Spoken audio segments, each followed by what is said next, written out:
নমস্কার বন্ধুরা, আজকের রেসিপি আমি রাজমার তরকা। দেখাই রাজমা তরকা কী করে করা যায়। খুবই সহজ করা। আজ বাড়িতে কিছু ছিল না, রাজমা ছিল, দিয়ে ছেলেমেয়েরা বললো তরকা খাবো, রুটির সঙ্গে কি খাওয়া যায়, তাই রাজমার তরকা করছি। আমি দিলাম আমি লঙ্কা, তেজপাতা। এবার দিয়ে দিচ্ছি টমেটো, একটা গোটা টমেটো দিয়ে দিচ্ছি। আমি কিছুটা কারি পাতা, নিরামিষি তরকা, কিছুটা কারি পাতা দিলাম কিছু। এবার আমি দিয়ে দেবো একটু কাসুরি মেথি।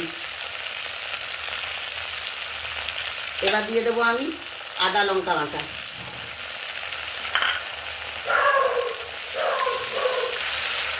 এবার দেবো আমি একটু জিরে গুঁড়ো, ধনে গুঁড়ো, কাশ্মীরি লঙ্কা আর একটু হলুদ, একটু লবণ দিয়ে মশলাটাকে একটু কষাবো। অল্প একটু দেবো জল আর দেবো একটু লবণ। খুবই সহজে রেসিপিটা করা, দেখছেন তো। এইটা একটু মিক্সড হয়ে গেছে, এইটা আমি দিয়েছি একটু চিনি স্বাদ মতো।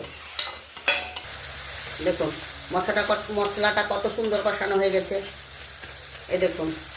এবার আমরা একটু দেবো তড়কা মশলা, দিয়ে দেবো একটু।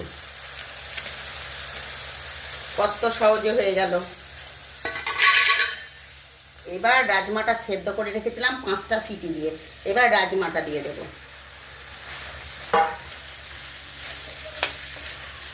একটু নাড়াবো, নাড়িয়ে তারপর আমরা জল দেব।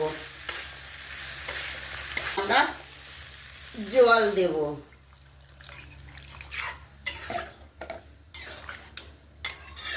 এর 10 মিনিটের জন্য ঢাকা দেব। 10 মিনিটের জন্য ঢাকা দিলাম। দেখি ঢাকাটা আমরা খুলি। 10 মিনিট হয়ে গেছে।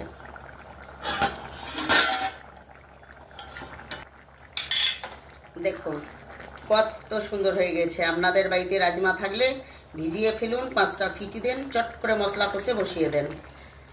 দেখুন কত সুন্দর, কত সুগন্ধ ছাড়ছে। রুটি নেন, চুবান আর খেয়ে ফেলুন। আর এই রেসিপিটা যদি ভালো লাগে লাইক, কমেন্ট ও শেয়ার করবেন।